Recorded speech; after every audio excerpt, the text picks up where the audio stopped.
That's a boy me.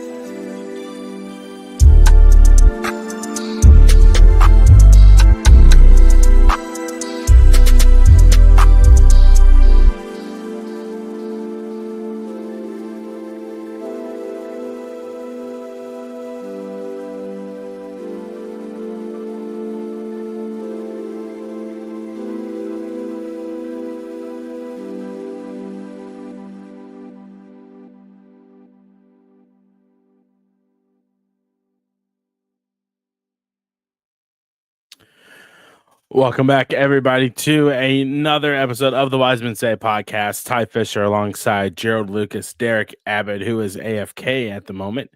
Jerald, my friend, how are you? I'm doing wonderful. All things, despite, some personal stuff, but I'm feeling wonderful right now. Derik has rejoined us with what looks to be an adult beverage. What are you sipping on? Oh yeah, it's cause for celebration today. Well, Wilfred Nante's birthday, and then as opposed to us needing to give him a gift, he has given us a gift. Yeah, definitely. It's one to talk about that we are definitely going to get into here in a bit.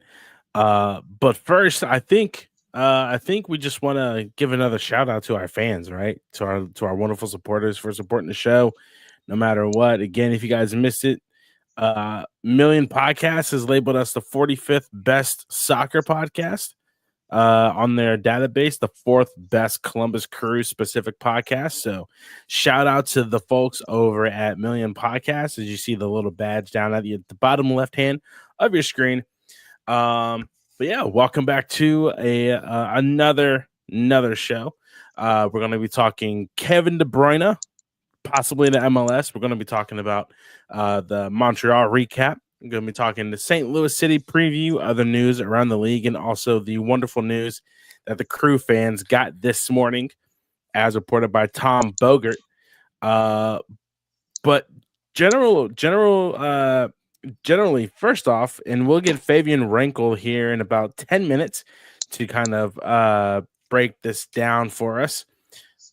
Fellas, it has been, I would say, brought to our attention that we have Kevin De Bruyne, Manchester City midfielder, possibly coming to MLS. Now, when I say the team name that he could possibly be going to, it shouldn't come as a shock, right? Because it's looking like that Inter Miami has the rights the discovery. I'm sorry, let me get it right. The discovery rights for Kevin De Bruyne. Before we get even into the discovery, and that's a question for Fabian when he comes on. Before we even get into the discovery rights thing and how that all works, just general thoughts about Kevin De Bruyne to MLS in general. Forget Miami, MLS in general. I think it's a good move. You might see it as like he's he's already up there in age. But everybody would say, oh well, the MLS is still a retirement league. This is where you go to wind your career down. Maybe it is, maybe it ain't. But it's also one at the same time that it could revitalize a career. And you said forget Inter Miami. Hasn't Kevin been playing soccer longer than Inter Miami's been around? He's been with Manchester City for quite some time. And Inter Miami came in what? Oh, 2016, 2017? Something like that. So, I mean, if, you see how long Kevin's been playing soccer, I mean, Jesus Christ, he's been playing longer than Inter Miami. So, that's why I want to know how the hell they got the discovery rights. I like how they call them discovery rights too, because they didn't discover him. In general, it never these teams didn't discover these superstars. It's just fun that they call them that overall. Yeah. I think I think another thing also is when we hear about big name players coming to MLS, right? As I forgot to put this comment, Connor, how are you? It is a good day to be a Crew fan. When you hear about these players, these like high quality players, Kevin De Bruyne is very high quality for his age, right? Mm-hmm. When you hear about high quality players coming to MLS, you're thinking that, as Jerald said, it's a retirement league, right? But I feel like Kevin De Bruyne still has a lot more to offer in general than retiring at the ripe age of, what is he, like 30 something? I don't know, but I mean, 33. it's just one of those. It's like, it would be good for MLS, because he brings in all that experience though from the Premier League, right? Yeah. And being with one of the top cheating teams in the Premier League. I didn't mean to say that, but going to another cheating team. Damn, why I keep saying it? But I mean, he brings in so much experience, nonetheless, that I think he would have a better, career over here in MLS than Marco Royce. Oh, I'd probably say he'd have I'd probably say he'd have a better MLS career here in MLS than Olivier Giroud, who hasn't done absolutely anything for It's a LAFC. low bar to clear. Oh my god! And I would say both. Marco Royce has done more than Olivier Giroud in MLS so far. He's won an MLS Cup. Well, that's just because LAFC can't get past Columbus. So, well, I don't know about that, man. We absolutely got rocked in CONCACAF. So, I mean, hey, we were tired. We weren't even trying. And that's another thing too, right? You have like Giroud that came over to LAFC. You have Hugo Lloris that came over to LAFC. But what is it about I'm really hoping Fabian joins because I really want an answer to this. Do we think now? Let's put Miami into this picture, okay? Miami has all their DP spots covered.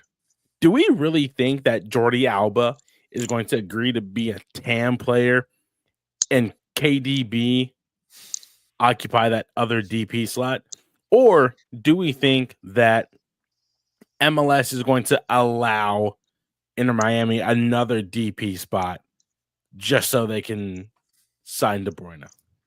Haven't they been batting around the idea of adding more DP spots, whether it be for the young DP or the the regular DP spot?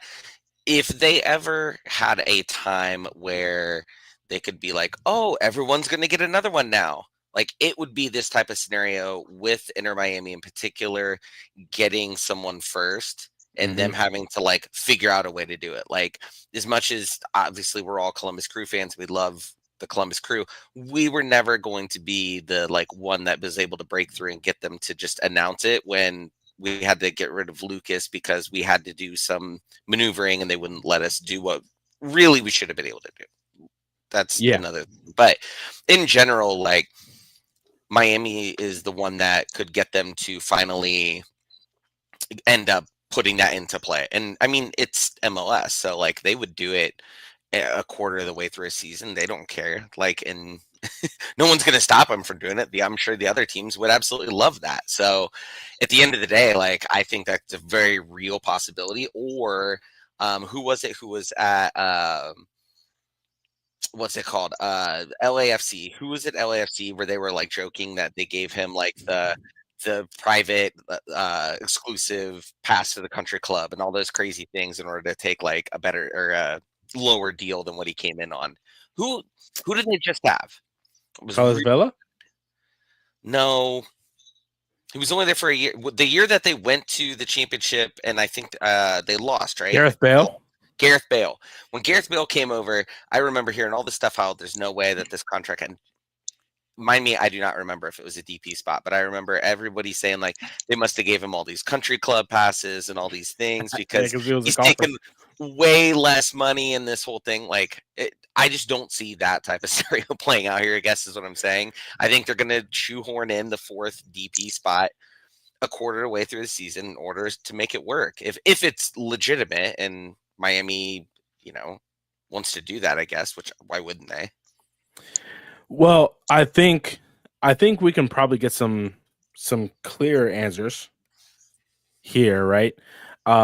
This guy, this is my guy that I'm about to bring on. This is probably one of the coolest guys in the business that I've ever met. Fabian, I'm giving you some high praise over here, man. Hey, what's up, guys? I'm so cool. I'm doing this in my car. All right, that's how cool I am.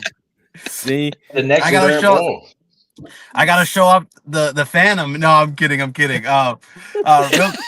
So usually I'm in my house, but I guess some truck came down my street and just took out the fiber for the whole neighborhood. So I'm out in my car with good connection right now. So we got to do it in here. Hey man, anything to make it work, right? I mean, right. And anything to get the news out and whatnot. So, Fabian, you popped in. We're talking about Kevin De Bruyne, obviously, right?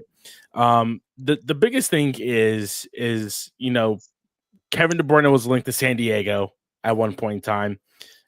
He was gaining steam, and now we see that Inter Miami has the discovery rights for Kevin De Bruyne now. For those of us who don't know, and I can probably attest that all three of us are still kind of iffy on how this discovery thing works, right? To the best ability, how does discovery rights work within clubs and players like Miami and KDB? Wait, hold up. You're not on. I'm not on here to talk Gazdag. No, I'm kidding. So real quickly, the way discovery rights work is to stop other teams from bidding other MLS teams on a player. They set up the discovery rights process. Whether you like it or not, it's there, right? We used to have a thing called allocation order. That is now a part of the discovery rights process. Those players are in the discovery rights now too as well. Infamously, last year, Charlotte owned the rights to Marco Reus. Reus didn't want to play there, so Reus had to go ahead, or Charlotte had to go ahead and pay a pretty big lump sum for Reus's rights to go ahead and sign with the Galaxy, right? So this is a situation where I actually think it's a little weird because just now, about an hour ago, I had a tweet saying that San Diego actually had 7 spots. Normally, a team can only have 5. So for San Diego to think we're just going to get this guy off of our discovery list with 7 spots and not try to get a lump sum of cash or something for him is really fishy to me, to be honest. So either 1, San Diego made a big mistake. 2, either somebody in KDB's team said, we're not going to go to San Diego no matter what. We're only going to go to this one team no matter what. And then on top of that, if a player gets off a discovery rights list, and I'm assuming everybody knew what day KDB got off of San Diego's list, because I'm assuming that's a pretty big name that everybody wants to put in a bid for. Yeah. If 2 teams do it on the same day, it actually, the discovery rights for that player go to the team that had the least amount of points per game. So Miami has been the best team all season, meaning no other team placed a bid for him, which I highly, highly doubt. Or MLS, Inter Miami, KDB knows something that we don't. Or there's real interest there. Mm-hmm. So, for example, the way this discovery rights is working for KDB is actually really, really weird, because normally, a team has to pay a lot for a player of this caliber's rights. Correct. So it's it's just eye-opening that either San Diego made a really big mishap, which I highly doubt with 2 extra slots, Yeah. or KDB to Inter Miami is a serious thing on the table. So now, I want you to correct me if I'm wrong, because if I'm not mistaken, Miami has already used up other DP spots, right? So technically speaking, they would have to buy down somebody, say like a Jordi Alba or Busquets or however many or whoever they want in order to make this happen, correct? Correct. So Busquets is impossible. Messi is impossible. So the only one that really leaves is Jordi Alba. And it was rumored, including myself, me, Tom Bogert, I think Alex Winley had something on this, that Jordi Alba this year was going to be possibly a designated player. Now, he was a TAM player before, and true DP and TAM level DP is completely different, right? Yeah. We know that Miami has somewhere around 3 million in GAM right now. And I'm assuming if they are going to make a push for De Bruyne, they can move some assets around and get some more GAM. Personally, this is what I think. So it's not out of the realm that right now, if Kevin De Bruyne wanted to go to Miami, they can do it with the rules and with 3 DPs. Because you could probably get rid of Calendar for maybe about 300 to 400K GAM. Yeah. You could probably get rid of Julian Gressel for maybe 50, 100K GAM. You know, there's probably guys like Kromaski. If you really needed to move him, you could move him.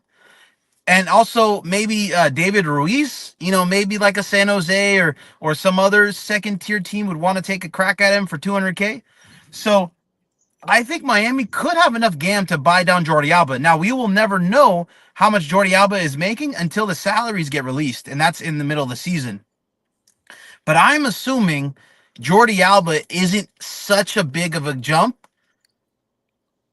to like Busquets level DP, because if that's the case, that is a really bad deal, you know, TAM high level DP, which I don't see a deal like that being backloaded personally. So I'm thinking he's the one that they're going to have to buy down. But what's weird is Mascherano said when Neymar was linked to Chicago and everybody was trying to link Neymar to Inter Miami, he said it was impossible. Now, is this Mascherano being new to the league and not knowing all the mechanisms? Or was this him just saying, you know, Neymar doesn't want to be here, right? Or we don't want Neymar. So that is up to interpretation. And personally, with what I found out today about Kevin De Bruyne and discovery rights and everything like this, I think it has real legs, to be honest. And I think maybe this is something that we see them moving away from Messi and friends. Maybe this is a move from that for them for the future, or maybe they're using this as a ploy to re-sign Messi, right? So it's interesting to see, but definitely there's some real legs. And hey, did you guys know there was a special discovery rights player that every team can sign? Every single team can sign a special discovery player under the age of 27, but they can only do it once. That's a brand new rule that I found out today that I don't think anybody knows. So I kind of want to compare something really quick, and I may be comparing apples to oranges here. Okay. So Columbus, right? When we wanted to have Cucho, Lucas, Rossi, and pretty much that 3, right? And now we have Messi, Suarez, Busquets, and Alba. Where is, I guess, I'm not trying to say that it's that, you know, it's one favors the other or whatever, but how could Columbus kind of be in the same boat with Miami, where we could have kept Lucas Zelarayan and not have him go to Saudi Arabia, to where we could also still have Christian Ramirez and the four of those guys, as well as Miami has their 4 guys, if that makes sense. Yeah, look, you know those like peanut butter balls that are very famous in Ohio that are dipped in chocolate? I think they're called Buckeyes. It's pretty good. Yeah, definitely.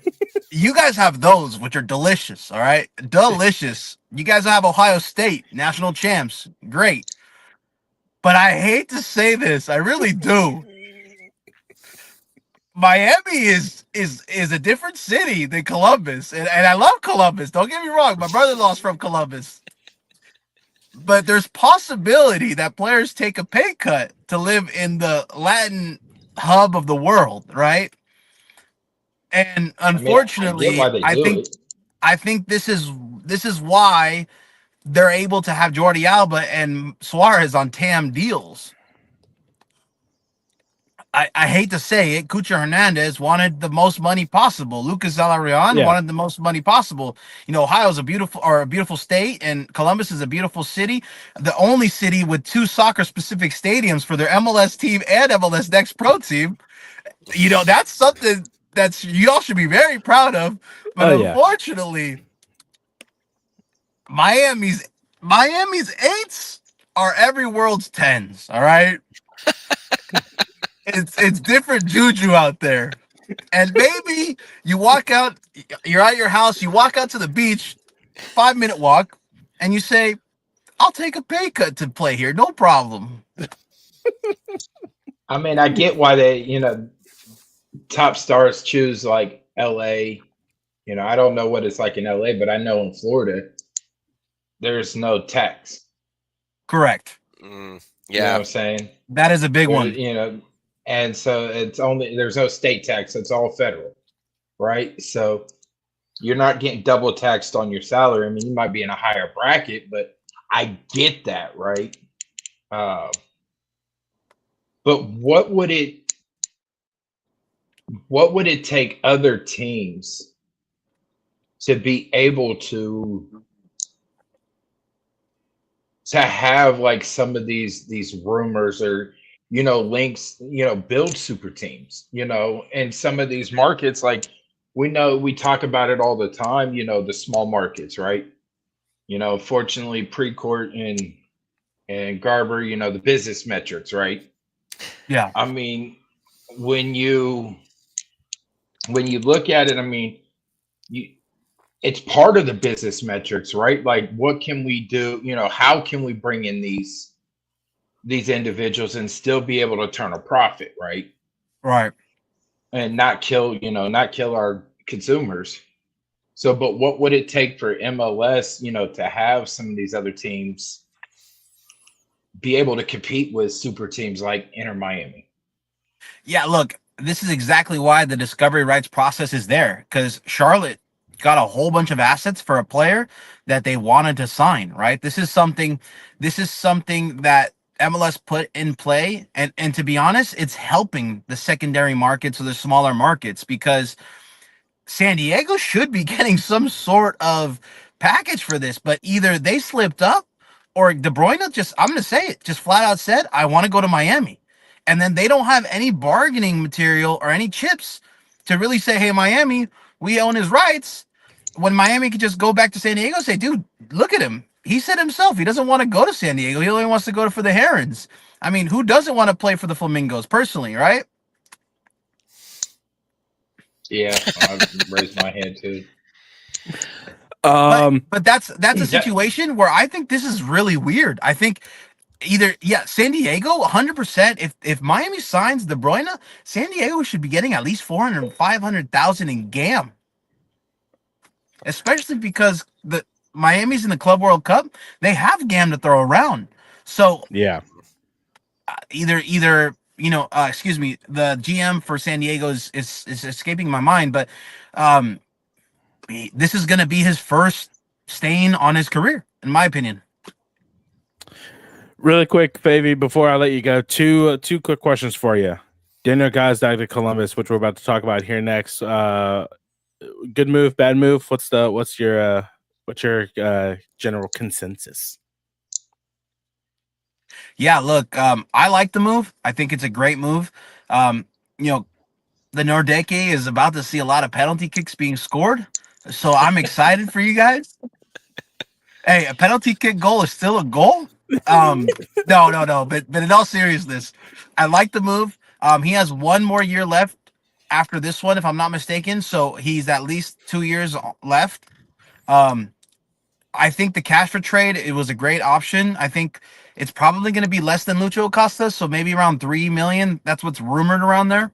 I like the if that's true, I like how much they paid for him. I like that he's a proven goal scorer in MLS, and Nancy hasn't skipped a beat all season. You guys are still flying high. So I like it. Probably still need a big boy striker, but he'll come eventually, and maybe in the off season. But you guys are already tied with first place, and you're getting more weapons. I'm all for it. Last one here. A lot of people, I shouldn't say a lot of people, a lot of fans, I should say. Big one here, Haji Wright. Right? People are saying that he should come to MLS, come to Columbus. Me personally, I don't feel like he's proven enough to be, I would say, at least a quality striker for Columbus, in my opinion. But hypothetically speaking, should Columbus go after Haji Wright? Personally, I've been a big fan of Columbus's moves within MLS. I think they've gotten the most out of their guys within MLS. Issa Tall made a big move with Gazdag, and I think it's going to go ahead and work out. That's kind of the blueprint of Columbus. Get guys that are maybe not performing to their best abilities, and then Nancy takes them under their wing. They already know the league. They already know how Columbus plays, and then they excel, right? Personally, you're going to bring in Haji Wright. Probably not going to be the cheapest transfer. Yeah. I would rather go for a guy within the league that's younger, and see what happens. But you guys have one of the best young players in the league, and he's scoring goals. So as of right now, I don't think it's time to panic. If you can get a Haji Wright for not the craziest deal when Russell Rowe is on his way out, sure, go ahead. But I don't think that's an upgrade. I think that's fairly similar, to be honest. I really want you to emphasize the panic, right? Don't panic, because that's what everybody's doing, and it's driving me up a wall. So, well, Haji Wright is the fifth or sixth starting striker for USA, right? Yeah. Seventh, maybe. At Russell most. Rowe is fifth, fourth for Canada. Yeah. Who's the better team right now? Oh, definitely the neighbors to the north. Yeah. So what's the panic about? The panic. I'm pretty sure I'm going to give you some advice. Do not go down the hashtag Crew 96 rabbit hole. If you do, you're going to see the panic. Okay, that is everybody's number one priority because we let go of Cucho Hernandez. That has been everybody's. Yeah, we're still undefeated, right? We're still scoring. Jason Russell scoring goals, but it's not good enough to this fan base. I'm telling you that right now. Me personally, I'm all for it. We're still doing good. We're number one in the East right now. Right. I think we're doing great. But it's just like I want that shiny Rolls Royce, and everybody's going to go after that shiny Rolls Royce, but they can't touch it because it's only going to go somewhere that who wants it, right? And everybody wants this and wants that, but no, I'm not. The seller's not going to sell it. That's what it is, pretty much. And you'll see that if you go down that rabbit hole. So please do not go down that rabbit hole. Spare yourself, guys. Columbus fans, it could be a lot worse. Suarez hasn't scored in a run of play in 7 games. That's actually kind of wild compared to last year. Like what? It's pretty crazy. Luonga, I don't think has a goal all season. No, not in go league go play. Get Luonga. Oh my gosh. Lower.com don't give him any ideas. Go get Luonga. I don't know. If they turned around and said Columbus signed Denny Bwanga, Lower.com would not have a roof. Historical Crew Stadium would be burnt down. I think this whole city would burn. But look, let me tell you this. I understand you guys are the home of the USMNT, but don't overrate Haji Wright. I mean, he looks like shy, soccer version of Shy. If there's any NBA fans out here, kind of looks like Shy Gilchrist Alexander, but does he play like him? I don't know. I do got one question though regarding the KDB, right? And Connor brought it up, sort of, with Miami having the discovery rights, right?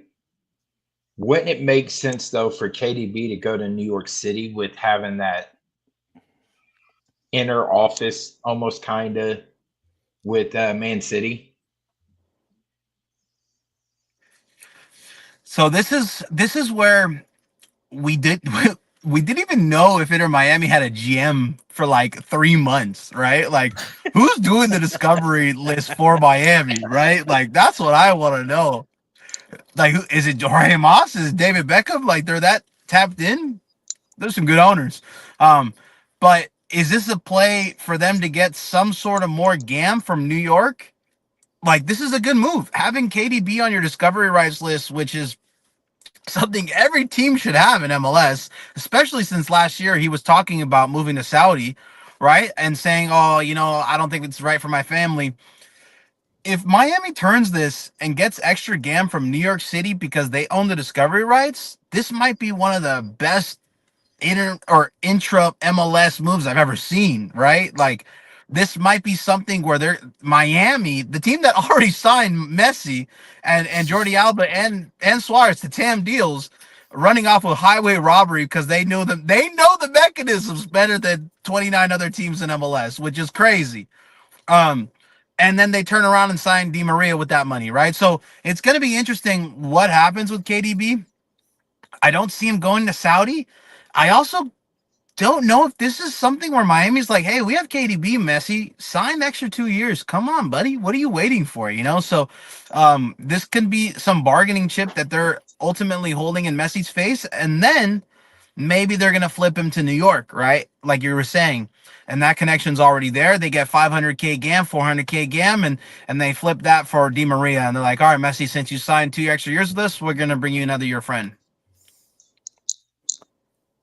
Baby, it's been a real one. You've always brought some great insight to anything that either I'm on, I see you on. It's always a great having you on the show. Where can the lovely listeners find you at? Honestly, I wish you guys could find me on the beautiful beaches of South Beach, but for now, you can find me at sbisoccer.com where I release a couple of articles from here and there, and then on my Twitter. And then if you're on Threads, feel free to follow me on Threads because we got a little community growing there too. So that'll be fun to see you. Fabian, thank you so much, beautiful man. Beaches of Long Beach. Yeah, man. Long Beach? The Bay Area? No, that's the different Bay Area. What are you talking about? That's the reggae Bay Area. I'm from the hyphy Bay Area, the Fizz Face Bay Area. You know what I'm saying?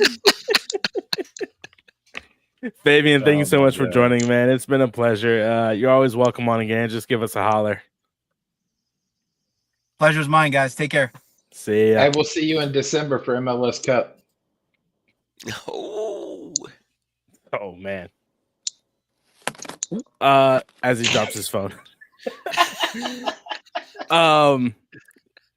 I know, Derek, you wanted me to bring this up. please tell me you got a screenshot of that. Yeah, no, I didn't. I should have. Damn it. I should have. Did he? It shows he's still here. There we go. Derek, I know you wanted me to bring this up, and I'm about to show it again. Yeah, I really. This is. I'll just do that. There he is. Now he's fully out. This is absolutely wild. Okay. As I bring us back on screen. Interesting move. That now we're trying to kind of transition. I'm going to segue this into the Daniel Gazdag thing. So Miami, obviously, KDB, whatever. But this person right here says, interesting move by Columbus, trying to form a super club to challenge Inter Miami CF for dominance in the Eastern Conference. Love or hate the Herons, Miami has been the catalyst for many changes in MLS. Hashtag Messi. I'm sorry, but I don't think that Columbus and Sean Zawatsky is considered to be forming a super club. We were the original super club if you're going to go by the results and everything. We had Cucho, we had Lucas, we had what was it? We had Christian Ramirez, I believe, at the same time, Yep. right? All Yep. three of them. Like, okay, out of a threesome in MLS, we had the top ones. So one, like, we've always built like this, or at least not. I shouldn't say always, but like in recent memory, like pre-Messi. So like, Yeah. it's crazy talk to me. I saw this and I was like, this is a bad take because it's one thing to be to a super club, right? Quote unquote, which is what Miami is, which is what Miami's trying to do, which is what they are doing, right? But it's another thing to be a club that is making moves to not impress everybody else, right? Which is what Columbus is doing with this Daniel Gazdag move, right? Jerald, me and you were on site firsthand in 2023 when Daniel Gazdag scored twice from the penalty kick from the penalty spot in the 4-1 win for Philadelphia in Nancy's first year. I've seen Gazdag play many times against Columbus when he was with Philly. Even games when Philly was playing somebody else, I've seen him play. He's a proven goal scorer. He scored at least 14 goals in his last 3 seasons and 22 in 2022. So, needless to say, Daniel Gazdag isn't helping Columbus form a super club. Technically, he's an upgrade from an Alex Matan. Yeah. Right? Honestly. Am I wrong? No, he don't get me wrong. Really quick. Don't get me wrong. Alex Matan was good, right? But I feel like Gazdag has a proven track record and can also still be an asset to Columbus that scores 13 plus goals in a season. So Gazdag is an upgrade to Matan for the fact that he's a little more aggressive, right? He's a little more attack minded than Matan is like well balanced. Playing some defense here, in the midfield to being a facilitator and then, taking the shots when nobody else, when everybody else forgets about him, he's right there taking the shot and he's punishing you. So where Gazdag, whether it's a PK, whether it's a set piece outside the box, he's always a threat.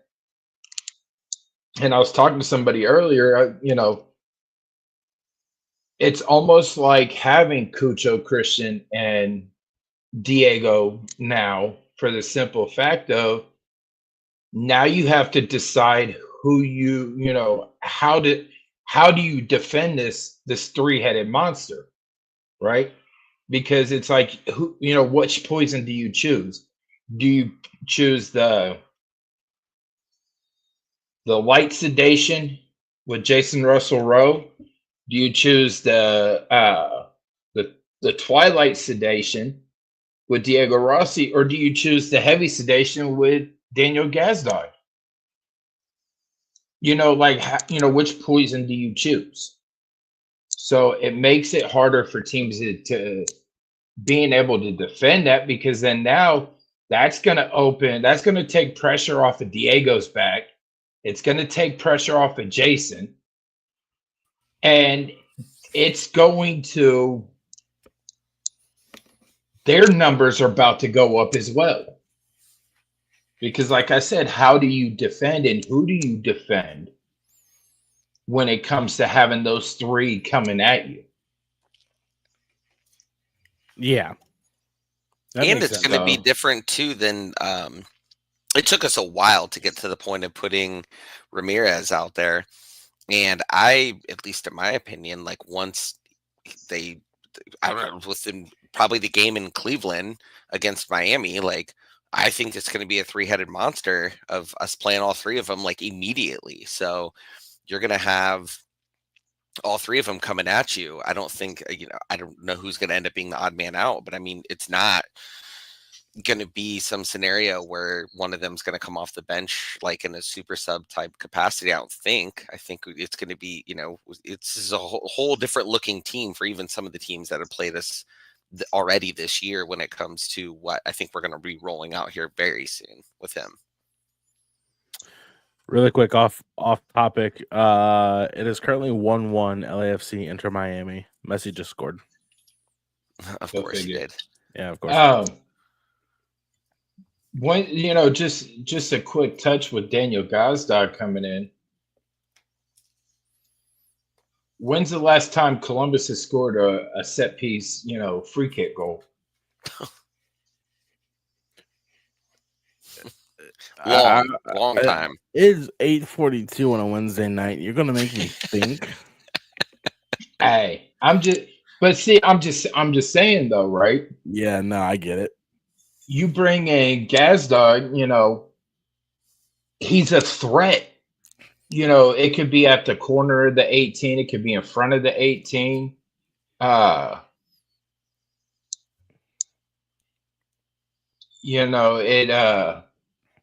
Wherever in front of that, it could be the PK, right? He's a consistent goal scorer.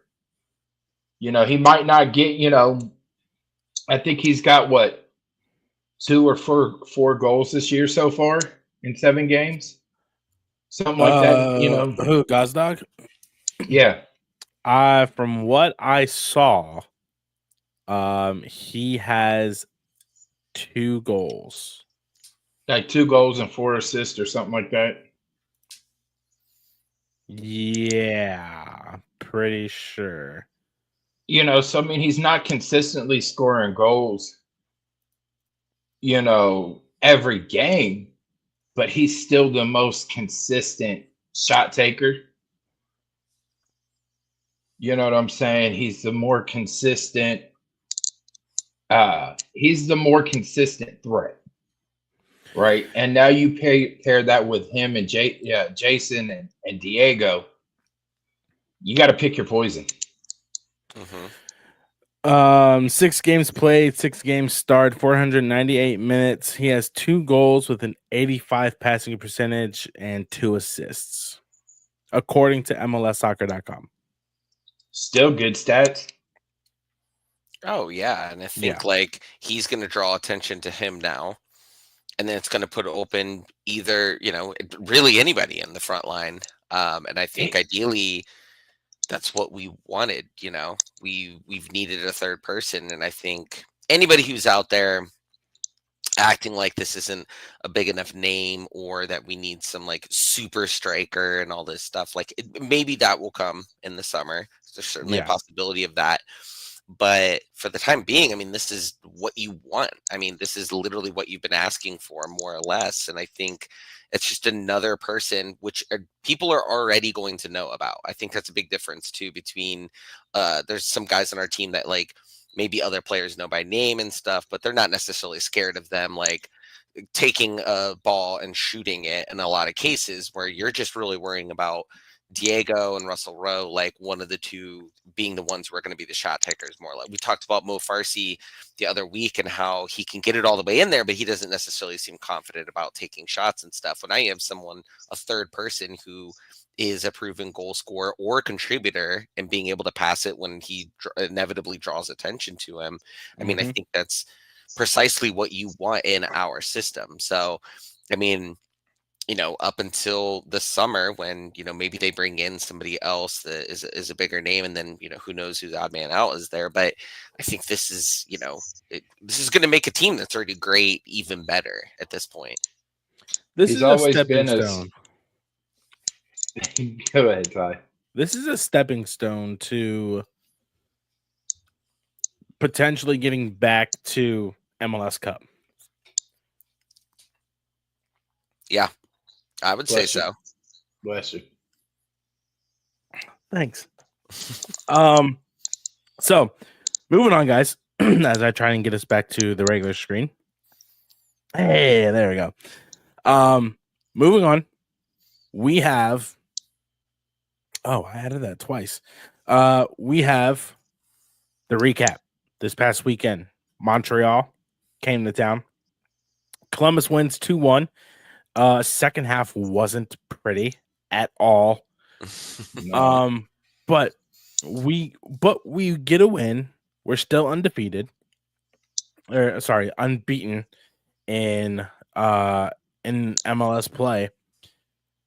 How are we feeling? Especially after a very ugly 2-1 win over Montreal. It could have been easily could have been, 3-0, 4-0 going into halftime. And at that point, like Cheva said, it could, you get one more goal and you break their morale, right?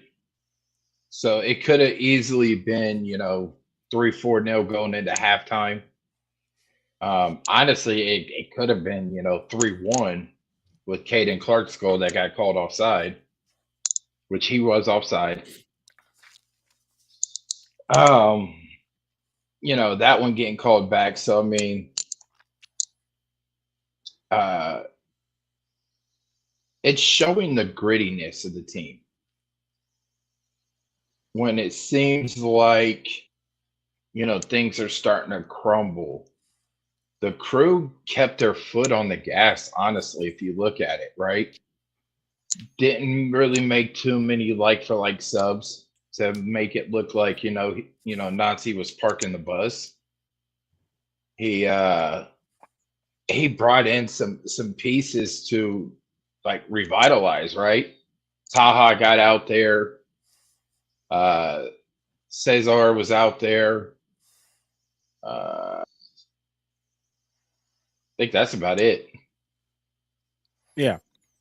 I think But it I was mean, another one we didn't really use a whole lot of subs again.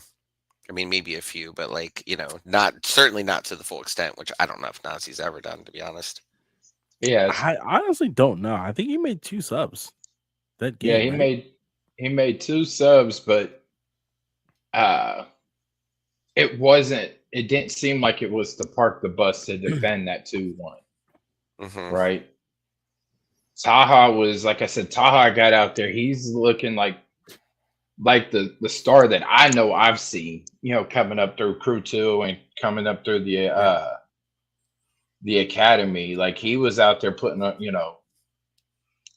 showing out there in the midfield, and drew a couple fouls, I can't remember who he got on a yellow, but he got somebody to get a yellow. Who did? Taha. Taha was able to draw it might have been on Piet. Yeah, it is. Yep.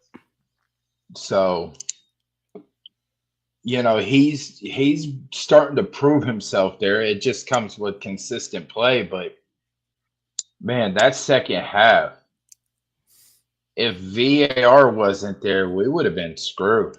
Yeah, we would have lost. Yeah. 100%. Derik, what were your thoughts on the game? The one person who stood out to me, who I've been, I would say, pretty negative on the season so far, especially when Jerald and I were texting about that LAFC game in particular, was AZ. I've been relatively negative on him, and I felt like he scored the goal, which is great. Prior to that, looked like he was running he was everywhere. Like it felt like more so at the time. I was saying it was in a negative way, but and after getting the entire game kind of encapsulation, I feel like he really could kind of fill that void that Matan had, where at least for me, I felt like every time Matan was in the game, he was everywhere, like the Energizer Bunny, like running around literally everywhere, which can be good for us as long as him or him at the time, now AZ, does what Nancy's asked him to do, but also very disruptive for the other team when there's just a guy right. He's just constantly everywhere. And I feel like throughout that game, and especially like when it was over, thinking back on it, I gained a lot of respect for his gameplay and stuff, and what he is doing, what he kind of contributes to the team out there. I with the new shuffle, he might be one of the odd men out in terms of like sometimes starting games. It might have to come off a bench. Maybe more often than not. I'm not really sure. We haven't really gotten into that part of it, but his play in particular, I thought was really good in the first half, just watching it. I mean, second half, like we said, it was kind of a bit of just a mess, all things considered. But yeah, I mean, getting out of there with a win, him scoring. And again, I think we talked at the beginning of the season, like this feels like a team that you're going to have one or two like lead scorers, the ones that we assume, maybe now a third, but you're going to have a lot of contributions from other people on this team that you would maybe not week in or week out like think are going to be the ones to do it. And that in and of itself, and seeing how everyone's played well together, and like shout out to Chambos when he got to contribute and stuff too. Like I think these younger guys, or these guys that weren't like stalwarts on the team last year, are doing a great job of fitting in week to week. If everybody's working as one cohesive unit and not one person stands out, but we win, fantastic. If we win, even if we lost, like the fact that we're seeing some of these other guys stand out in specific games, or at least, in this case, AZ, for what I was seeing at the game, I love it. I mean, this is the development that you want in Nancy's system, with guys that aren't the 2 or 3 big names that everybody on the street corner is going to know about if you ask them randomly. You want to know who else is an energizer bunny? Who? Steven Moreira. Oh, love Steven Moreira. Like he put the defender on a Maytag spin cycle, to lead to Jason's goal. Like he turned around and set up Laundry's time for the spin cycle, and he hit him with that spin and it wasn't even a full spin, it was a half spin to find Jason right there on his front foot, and just was able to. I think Jason's foot worked for Nassau that night, because that shot just turned around and looked like a space shuttle getting launched at Kennedy Space Station. I know your mom's happy about Steven Moreira. That's why I took my headphones off. I was waiting for her to be like, "My man." See, no, but he was everywhere. And the fact that the broadcast even pointed it out, like your captain, the right center back, is up here in the midfield, but it just shows how the collective works, how Farsi drops back to cover for Moreira, and how Moreira was full steam ahead, just going to the box. Like, I'm gonna take it here. You're either gonna stop me or I'm scoring. And making plays, passes, and just that pass to Jason was beautiful. And it just, the whole collective, everybody thought that the production was going to dip. Yeah. Goal scoring, it's not where it was at the beginning of last season, but the production level, it still has us sitting on top of the East. Yeah. We're above, Inter Miami. Yeah. And one thing that Gadsdog does bring to Columbus is he's been a pain in our ass and FC Cincinnati's ass too. Not mad about that. Not mad about that at all. It's one of those things with him coming to Columbus. It's he's a pain in the ass. He's our pain in the ass now, right? Right. So It's kind of like, man, I hate that guy. He's a pain in the ass, but he's our pain in the ass, so we like him a lot. Yep. So if John Tolkien came, Huh? if John Tolkien came to Columbus, I am leaving every single media availability, locker room availability if he's there. I still don't like the guy. Nazi continues to adapt though, right? And get results. Especially when they're not pretty. The New England game, not pretty at all. Chicago, definitely not pretty at all. Who else? San Diego, not pretty. Every game has not been pretty this year. I don't think we've ever had. Have we played New York City? Did we? Yeah, that was that was the one where we should have won at least like 3 or 4-0. Like Jerald's outrageous predictions that he always does. One of these times. Every game has not been pretty so far, but yet he still continues and adapt to get results. What does that say about his coaching style that we've seen over the years for him to remain consistent, right?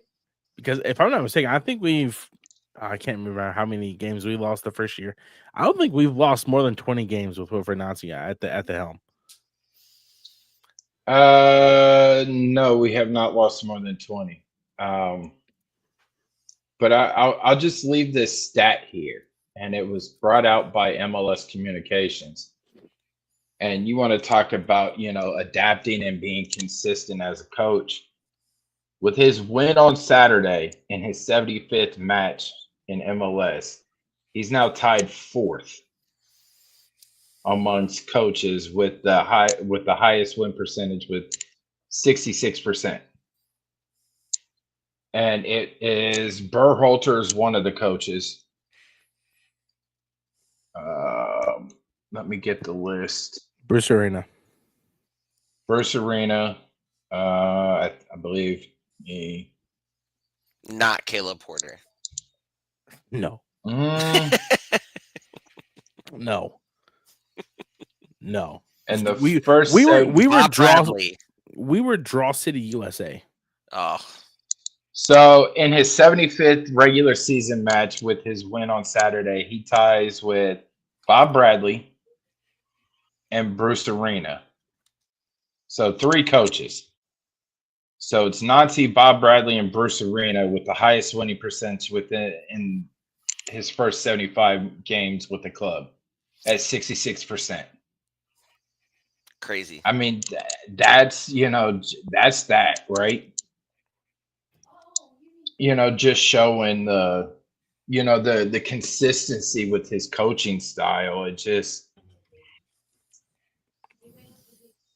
it just goes to show that he's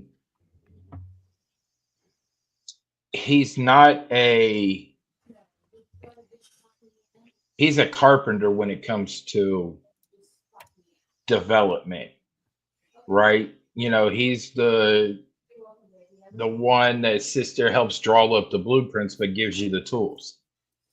Like, he'll show you how to use the tools.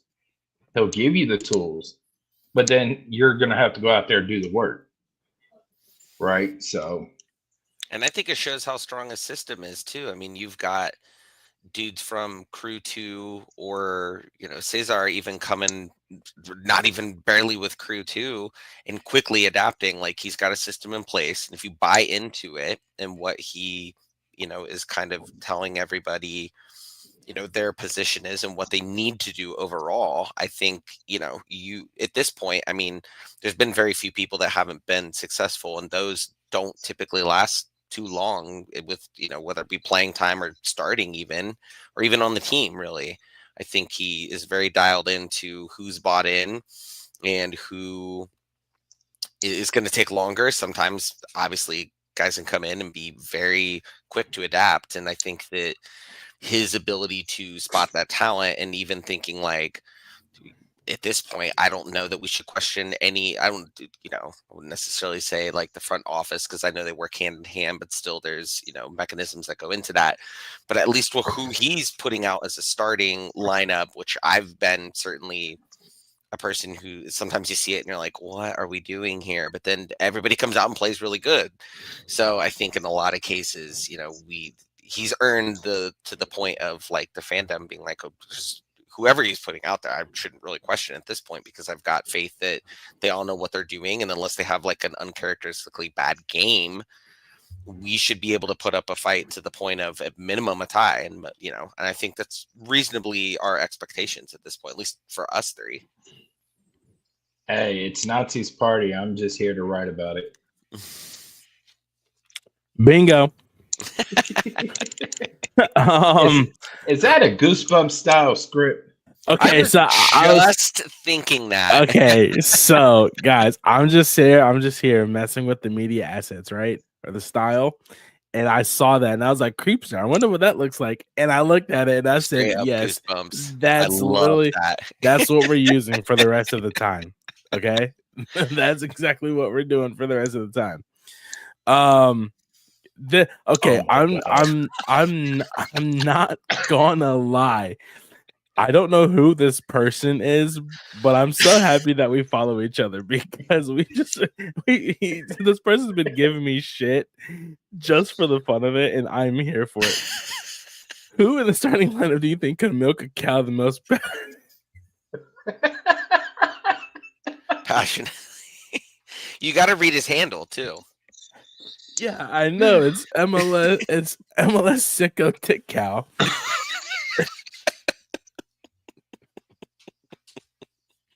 Incredible work by whoever you are.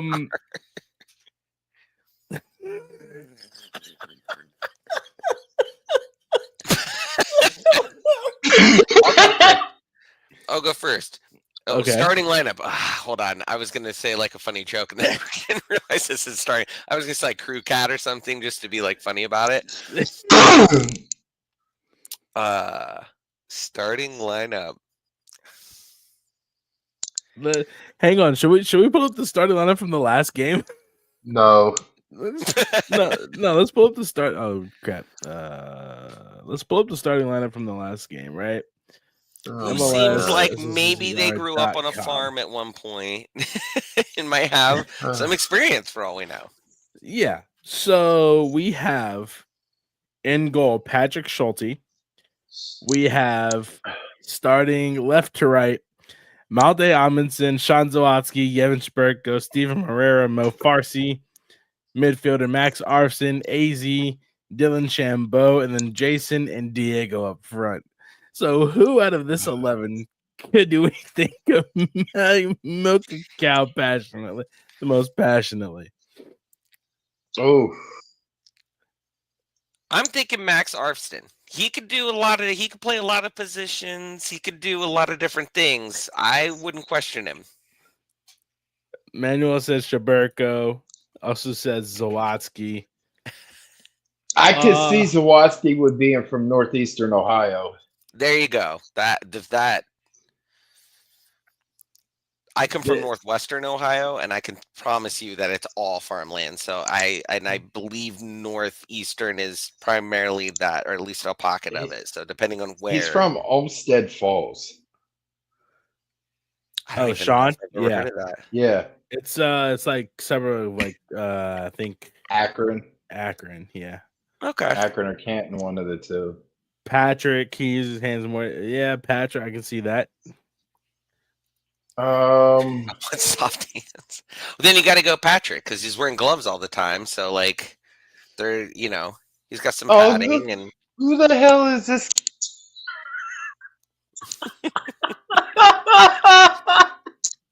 My friend wants soft hands.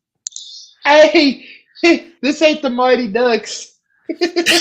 Soft hands. I just love how MLS Sicko Tick Cow found us and is now like in they follow me on Twitter. I don't know who it is, but they follow me on Twitter. I would have to go. Oh man, I don't know. I'd have to go with Dylan. Dylan is a very soft-spoken person. Oh So, yeah, you you know, guys would know more about that because you've like yeah, interacted with them, in a media level. Okay. yeah. So Dylan, I feel like Dylan would be the one. Yeah, almost is by so Cleveland. Oh, okay. I feel like Dylan would be your best bet, tit cow. That's Oh my amazing. God. Love it. That's the highlight of the show right there. Jesus Christ. Hey, that needs to be on our Opus clip. I would definitely get that. Hey, real quick before we move on from Montreal, I'm looking through this and everything, right? And looking at previous like series records, between the two teams. And it's still funny that where it goes, all-time series leaders. For Montreal, it's wins, Evan Bush. Losses, Evan Bush. Shutouts, Evan Bush. Saves, Evan Bush. Goals allowed, Evan Bush. All for Montreal. And it's just like he's got for the all-time series match highs, he has 9 saves against Columbus. Yep. Wow. And Clark and Steve Clark and Eloy Room have 8 against Montreal. So I mean, it's just pretty funny to see still, nobody in Montreal keeper, has outdone Evan Bush when it comes to playing against the Columbus Crew. And now he's like our super veteran keeper, borderline coach, goalkeeper coach, or he's the Optimus Prime for keepers. Oh man, but that whole tit cow thing, that was great. But gentlemen, for the first time in MLS, the Columbus Crew play St. Louis City SC on Sunday, right? On Sunday at Soccer 7 o'clock. Sunday. At 7 o'clock. I literally, me and Jerald talked about it last week, and then I completely forgot about it, that it was Sunday. And then I saw it again this morning, and I was like, oh my gosh, we get the spotlight game. Hell yeah. Yeah. So, first time playing St. Louis ever in MLS play. I don't know what to expect. There's no record of anything. The only thing that I could think of, which was 2 years ago, was the Leagues Cup game that we played against them that started at close to midnight because of the rain. Oh man, I totally forgot that was against them. That was brutal. They gave us buffalo wings during that match, so boneless buffalo wings. They did? Yeah. Oh, they did. They did. Yeah, they did. We had and then we had pretzels. Chicken tenders too. And and chicken tenders. I was holed up at before it was Condado's, the Crew pub or whatever, forever. The pub. And they got stuck under the bridge where it was like flooding. Yeah. To get the heck out of that. I didn't even stay for the game. I was like, I can't stay this late. This is crazy. Yep. After the game, Wilfred Nazi walked into the press room and was like, good morning. We're like, good morning, coach. Yeah, like I got work tomorrow. So I guess the biggest question is, can Columbus keep my word fit English? Jesus Christ. Can the Crew control the tempo on the road? Can we keep up our style of play on the road against, I would say, what's a struggling St. Louis side? Yeah, where are they at in the table? I don't know. Let's figure it out. They do have one of the top defenses, though, in defensive stat wise, I believe, right now. St. Louis currently is 11th. Okay, so the defense might not be that good, but it is, like Manuel says, they do have a very good, organization on defense. Last time we played, St. Louis City, Bradley Carnell was the coach, right? Yeah. He's no longer there. Now this is a game that sort of counts, but it doesn't count with St. Louis being in the West. If anybody knows that, a lot of fans look at Western Conference teams like, oh, it doesn't count for us, but it does count, point wise.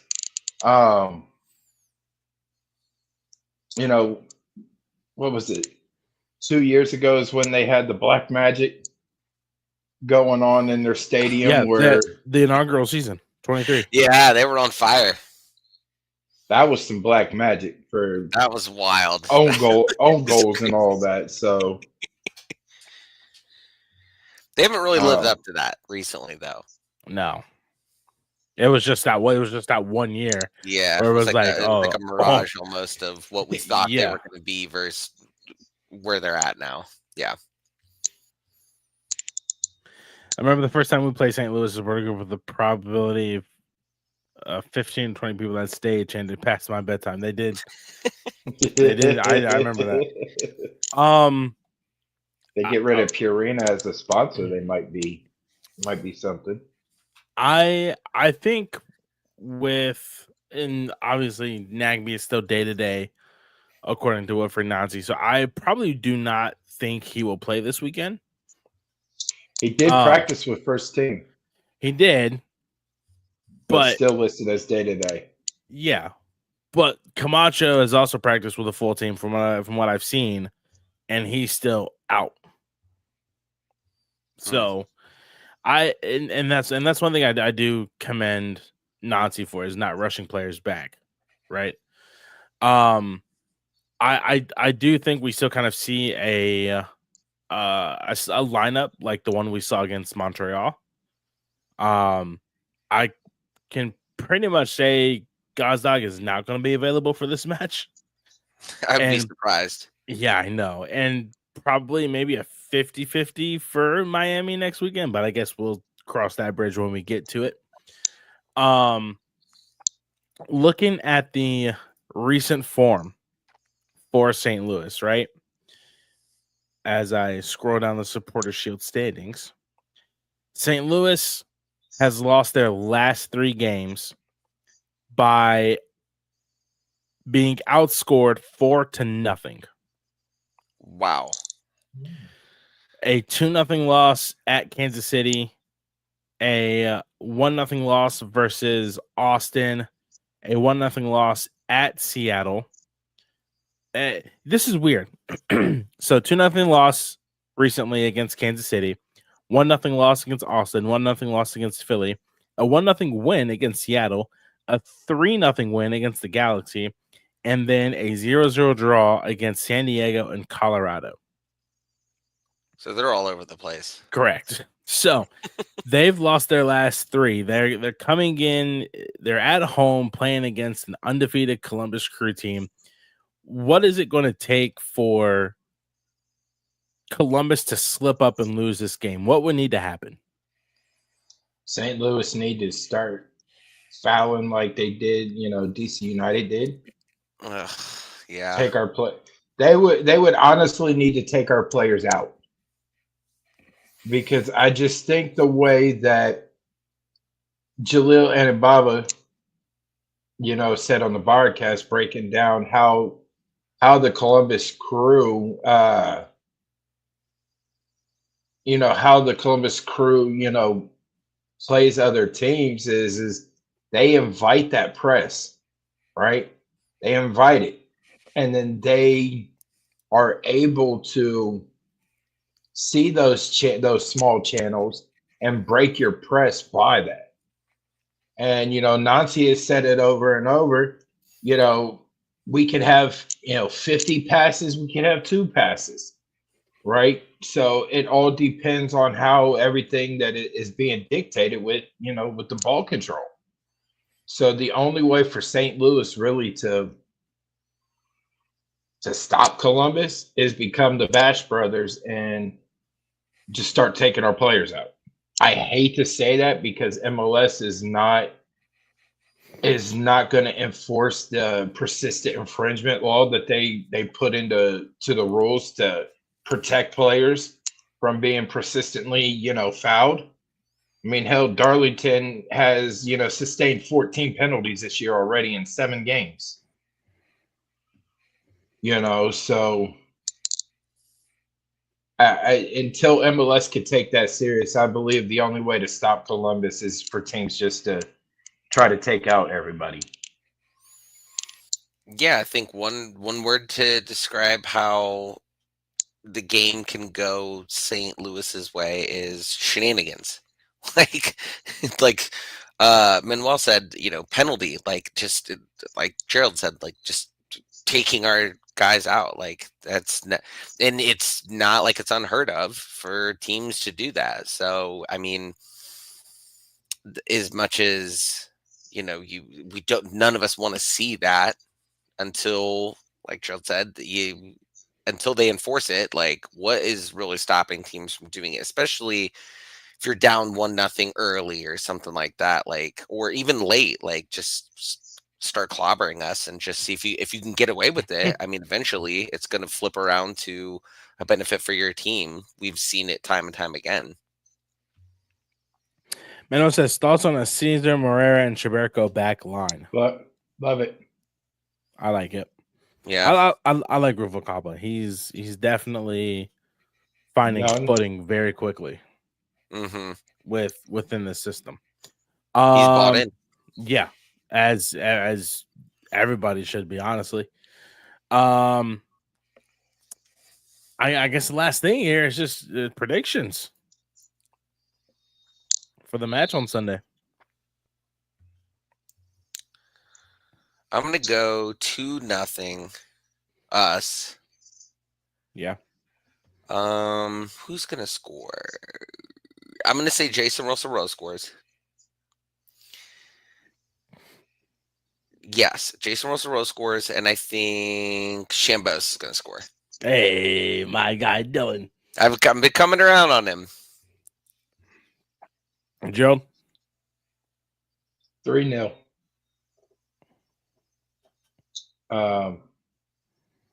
Yevon.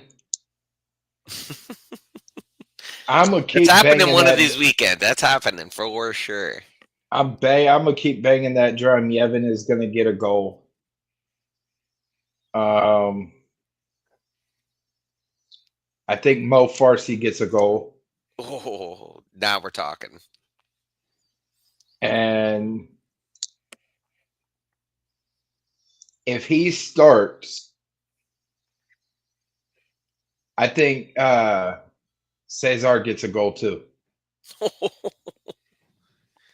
Will he be listed as a potential goal scorer in any of the sports books?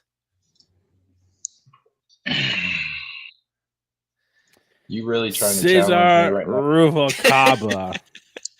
I'm just saying, when we were talking about it in the past, I feel like the sports books have been so behind on their odds and our team and everything like that I wonder if he's even listed. I would love it. I mean, if he's listed, I would throw some. You got a few dollars in the couch cushions. It might be worth it. If he doesn't start, then I see.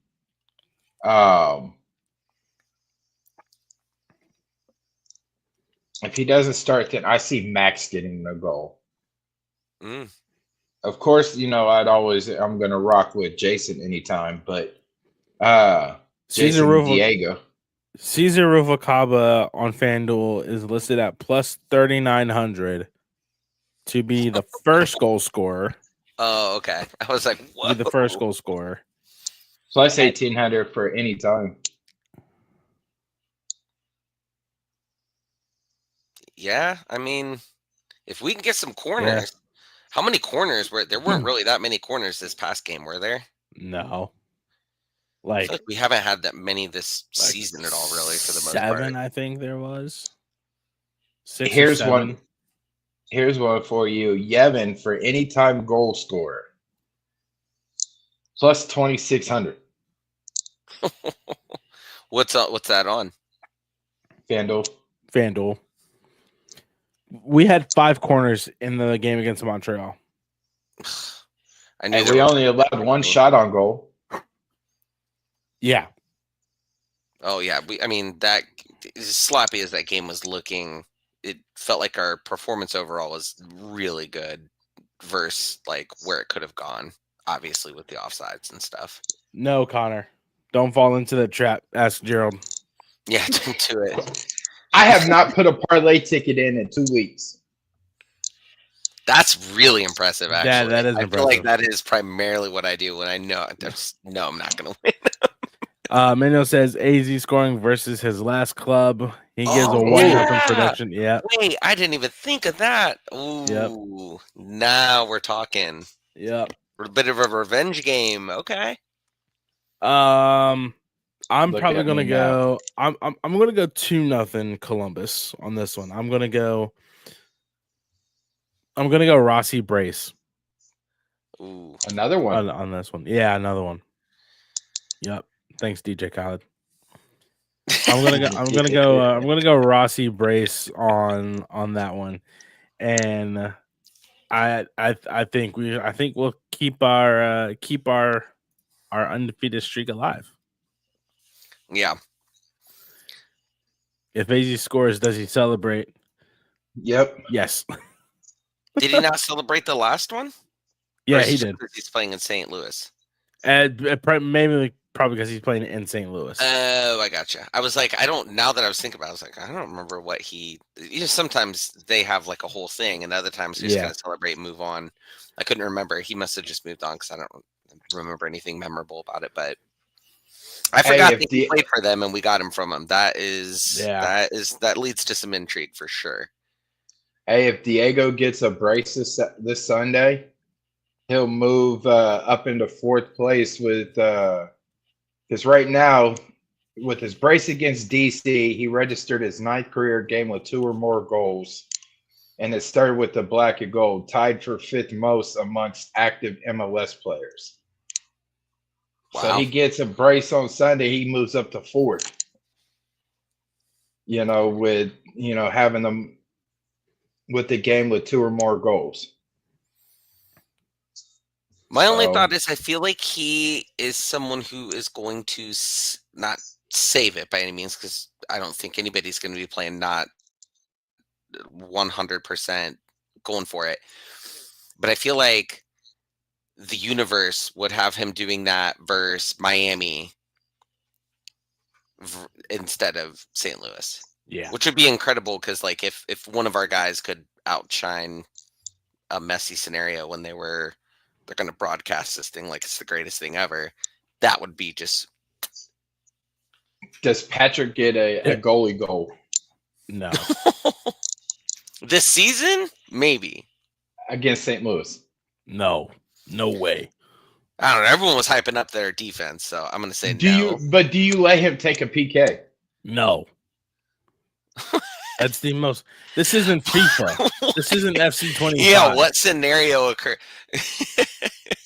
Well, I don't know a scenario in which you would do that unless it's like whoever the worst team is in the league. I don't know offhand, but like whoever the worst team is in a meaningless game in the middle of the summer, maybe they would. I don't think Nancy actually would ever do that, but I would love to see that for sure. I would go nuts. You got to do it at home if they're going to do it, though. The only way give us the opportunity to go crazy for it. The only way that Patrick would ever score a penalty kick goal is if we're in a cup match and in the middle of the League's Cup and it goes all the way down to keepers, which my mother can attest. Anytime I see a penalty kick shootout, I want it to go to keepers. Oh, I want it to go to keepers. I love the intensity. I love the dramatics. It gives me anxiety. I mean, I love it too, but man, the anxiety level ramps up to a point where I'm like, I don't know if I can handle this with our team. If it's someone else's team, I ain't got no problem. I'll watch it all day long. See? Hey, so Patrick is moving up in the record book. So he's tied with Eloy Room with for 3rd place with 36 wins. Love it. He wins on Sunday. He will tie Steve Clark with 37 wins. Wow. That's for really impressive, actually. Tie for 2nd with Steve Clark with 37 wins. The keeper with the most wins is Hesmer with 59. Yep. So, Patrick's climbing. Patrick has a chance to, surpass Will Hesmer for the most wins by a keeper. This season. Yeah. And he's only doing it. Will Hesmer did it in 130 matches. Schulte's at 63. But roughly half the amount of time. Holy cow. Miami just tied it on aggregate 2-2. How much time's left? It's in the 61st minute, but there was a lot of pushing and shoving and throwing down of players. Oh, Suarez or Busquets?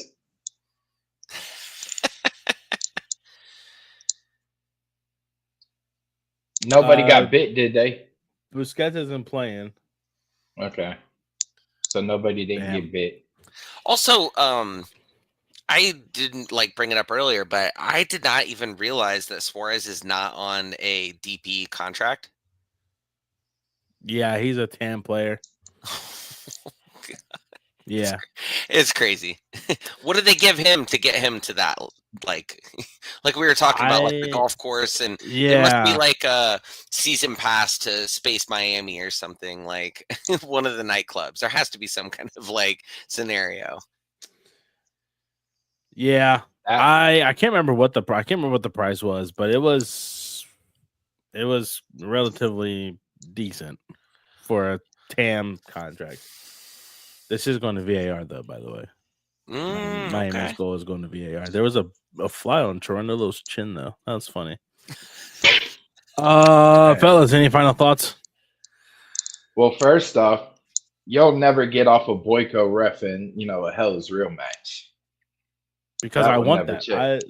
Dude, yeah, I know. I know. You want also the chaos? lean forward. You're starting to fade into your green screen. Okay, gotcha.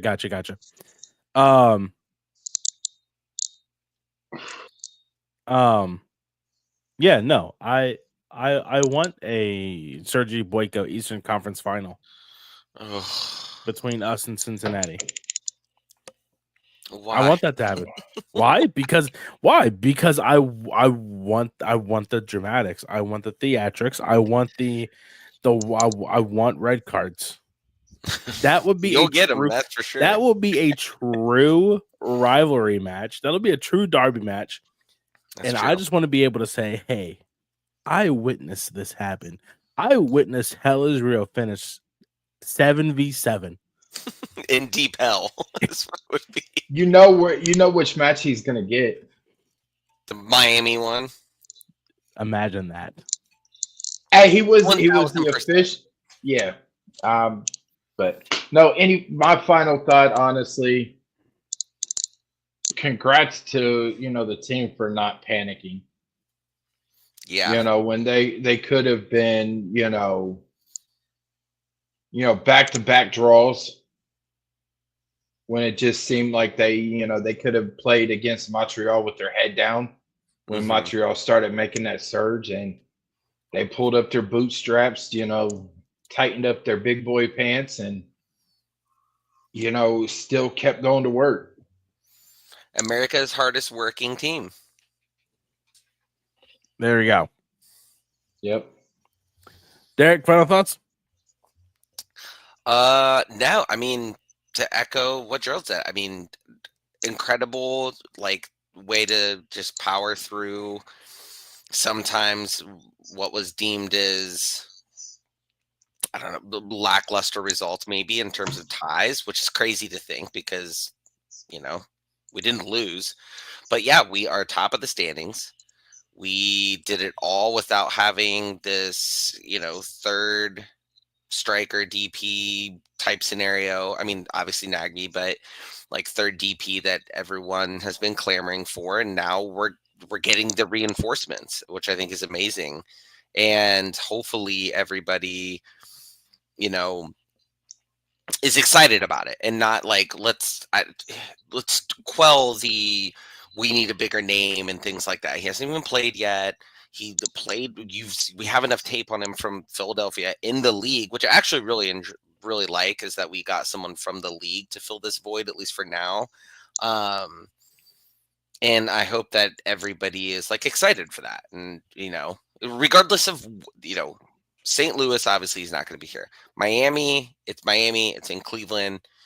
Very different scenario than what you typically would see. Like, let's give it a few times or a few games before we all of a sudden are up in arms if he doesn't score right away or something like that. And hopefully that's the case, but it's Crew fandom. We're very passionate about our team and everything, but I'm excited for where we're going and what we have right now. And we'll worry about the summer window when it comes. We've got a while to go before that. So let's just everybody enjoy what we have now and where we're at, because it's probably better than what anyone assumed. Boys, it's been a real one. Always fun talking Crew and soccer with you. If you haven't already, if you are watching on YouTube, hit that subscribe button, turn on post notifications, that little bell.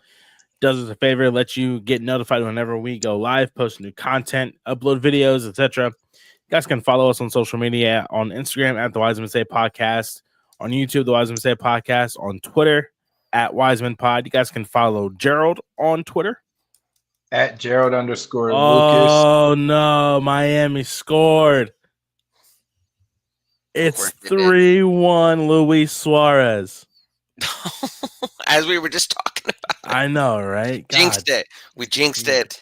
No. Jesus. You guys can follow Derik on Twitter. Oh, wait. Hold on. Wait. Go ahead, Derik. Sorry. At Funky17 on all socials. It looks like it got called for offside. But obviously it's going to go to VAR. Mm-hmm. You guys can follow me on Twitter at FisherTyler__. You guys can watch us on YouTube, obviously Spotify and Goals TV, or you can listen to wherever you guys get your podcast: Apple, Spotify, Amazon, iHeart, Overcast, Pocket Cast. And thank you guys for tuning in. Peace out. Have a good week. Stay safe, stay hydrated, stay cool. As always, please, please, please hug your loved ones. Jerald, my friend, as tradition goes, Wisemen say, all the fools rush in. Peace out, everybody. We will see you next week with St. Louis reactions, Open Cup updates, and more. Go Crew. Go Crew. Stay wise, y'all.